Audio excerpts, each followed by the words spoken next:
Hello, this is News Mongolian MNB World. I'm your host, Rambold. And for our top stories. Prime Minister of Mongolia L.Oyun-Erdene is paying an official visit to the Kyrgyz Republic. Made in Mongolia exhibition held in South Korea for the fourth time. Mongolia will cover about 85% of its domestically required vegetables. For the news, stay with us.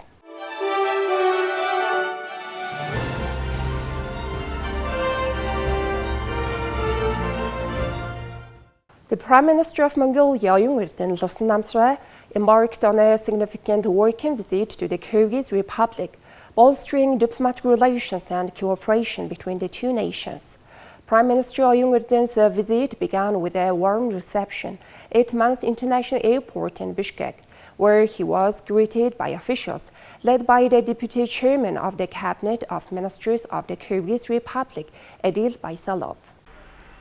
During his visit, L.Oyun-Erdene engaged in official talks with the chairman of the Cabinet of Ministers of the Kyrgyz Republic, Akilbek Japarov. They participated in the signing ceremony of a cooperation document between Mongolia and the Kyrgyz Republic, highlighting the commitment to strengthen economic as well as diplomatic ties. Furthermore, Prime Minister L.Oyun-Erdene paid a courtesy call on Kyrgyz President Sadir Japarov, emphasizing the importance of his visit in enhancing friendly relations between the two nations and strengthening people-to-people bonds. Diplomatic relations between Mongolia and the Kyrgyz Republic were established on April 22, 1992. Mongolia opened its Consulate General in Bishkek in 2014, later upgrading it to the Embassy of Mongolia in Bishkek in 2017. This visit marks another milestone in the ongoing efforts to deepen ties between these two Central Asian nations. During his visit, Prime Minister L.Oyun-Erdene expressed gratitude for the warm welcome and hospitality extended by the Kyrgyz government and people.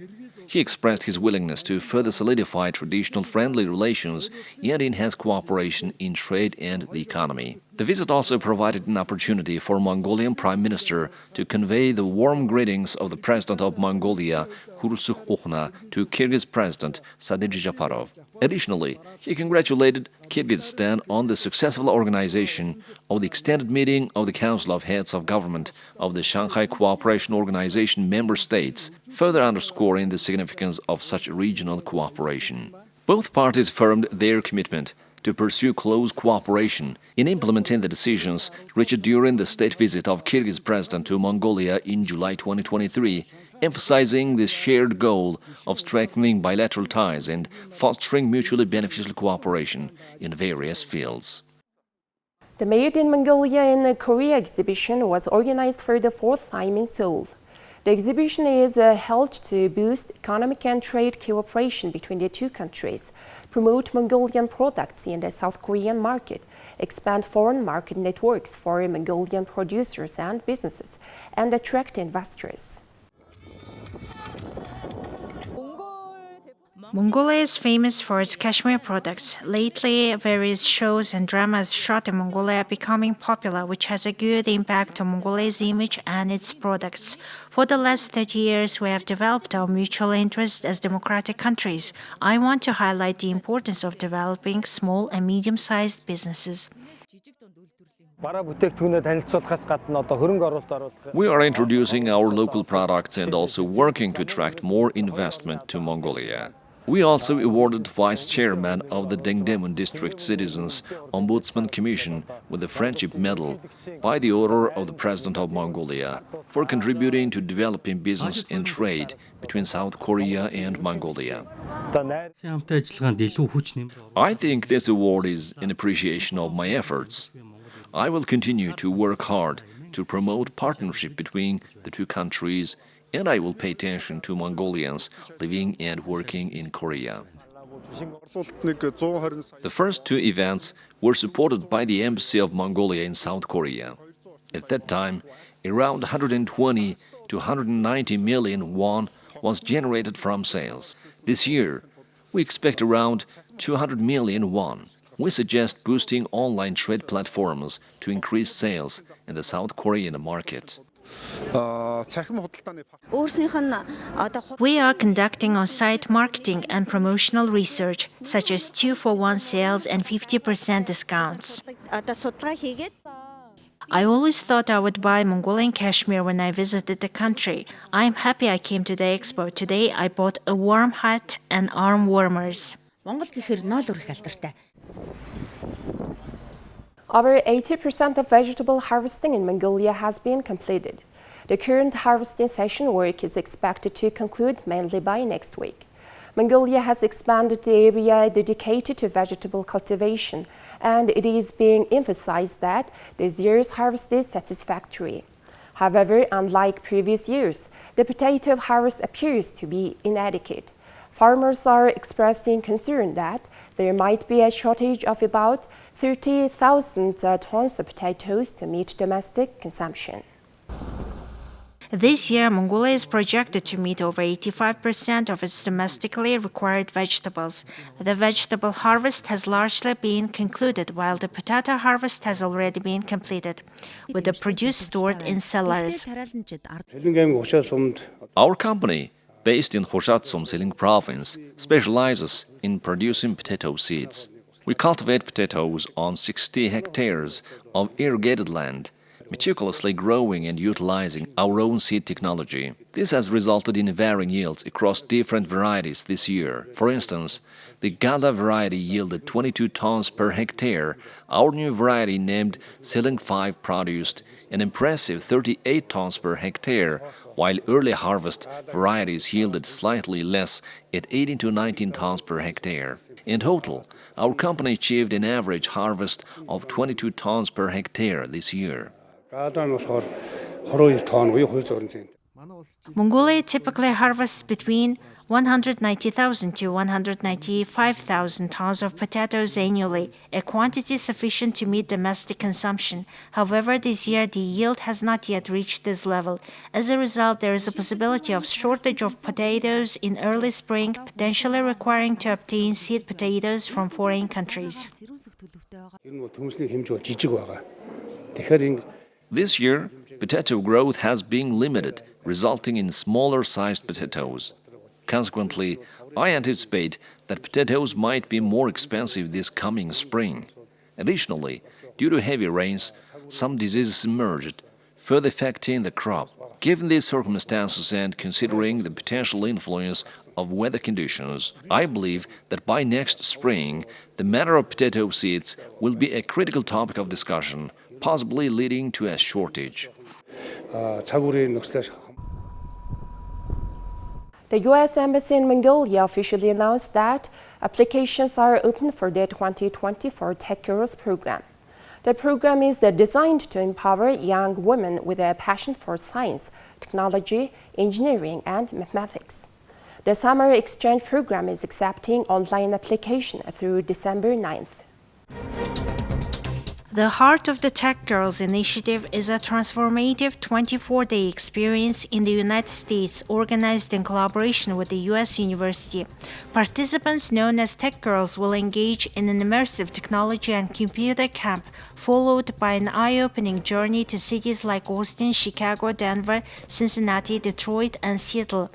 During their stay, they will have the unique opportunity to shadow professionals at tech companies, experience homestays, and contribute to community service projects. Upon completing the program, Tech Girls are encouraged to pay it forward by implementing at least one peer training program and service project in their schools and communities upon returning home. The program offers young women from participating countries a chance to hone their skills and explore cutting-edge fields in STEM, including Java, web development, civil and environmental engineering, graphic design, data science, cybersecurity, machine learning, molecular modeling, and informatics, electrical engineering, microprocessors, and Python programming.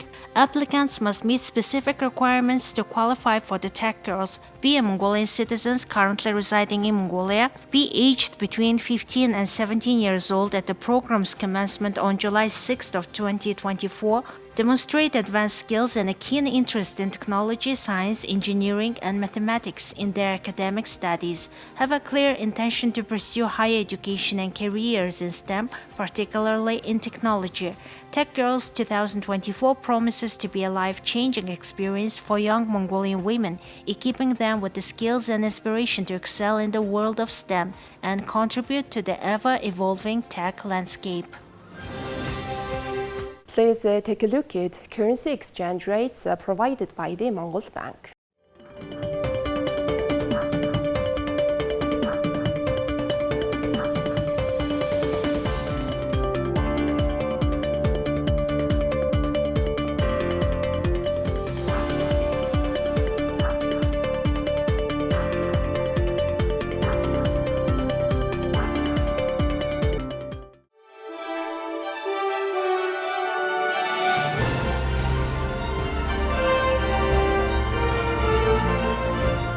Please take a look at foreign news partnered with international news agencies. During a meeting with France's President Emmanuel Macron, Israeli Prime Minister Benjamin Netanyahu warned Tuesday on a possible long war against Hamas, saying Hamas must be destroyed. Speaking following a meeting with France's President Emmanuel Macron, Netanyahu accused Hamas of committing a double war crime.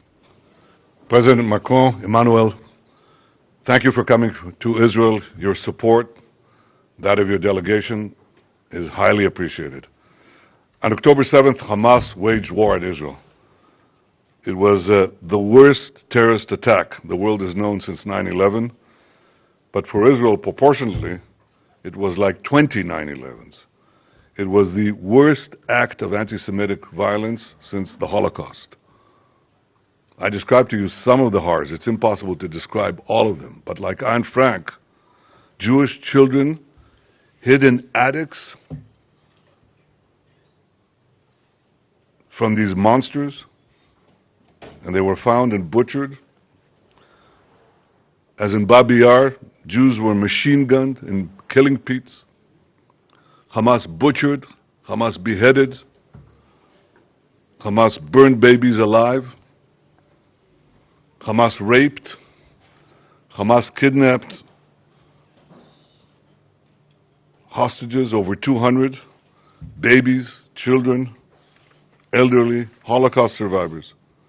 We are in a war between barbarism and civilization. Israel is escalating its bombardment of targets in the Gaza Strip ahead of an expected ground invasion against Hamas militants. The war is rapidly raising the death toll in Gaza, and the U.S. fears the fighting could spark a wider conflict in the region. Gaza's 2.3 million people have been running out of food, water, and medicine since Israel sealed off the territory after the Hamas militants brutally attacked Israeli towns on October 7th, killing scores of people and abducting men, women, and children, including elderly and disabled. Israel launched airstrikes on the Gaza Strip and sealed it off from food, fuel, and other supplies in retaliation for a bloody incursion by Hamas militants, vowing to destroy the militant group. The 8 convoys allowed into Gaza so far have carried a fraction of what's needed, and the UN said distribution will have to stop if there is no fuel for the trucks. The war in its 18th day Tuesday is the deadliest of 5 Gaza wars for both sides. More than 5,000 people died in Gaza, the Hamas-run Gaza Health Ministry said. More than 1,400 people in Israel have been killed, mostly in the initial attack on October 7th, when Hamas militants stormed into Israel. Well, that's all for today. Thank you for staying tuned. We'll see you next time with more news and updates. Have a good day.